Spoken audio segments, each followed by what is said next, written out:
Сәлем достар, бүгін біз осындай күшті, дәмді шоколадты печенье жасап үйренетін боламыз. Ол үшін 2 жұмыртқаға қант сеуіп, жақсылап араластырамыз. Кейін ерітілген сары майды сеуіп, оны да жақсылап араластырамыз. Ингредиенттердің барлығын төменгі описанияға қалдыратын боламын.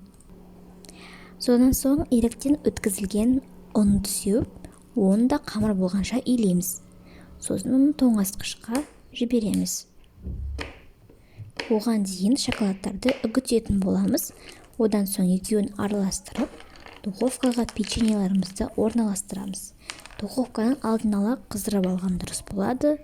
Және де солай 180 градуста 15-20 минуттай пісіреміз. Печеньеларды жасаған кезінде жұқалау пісірсе өте жақсы шығады, өте дәмді болып шығады.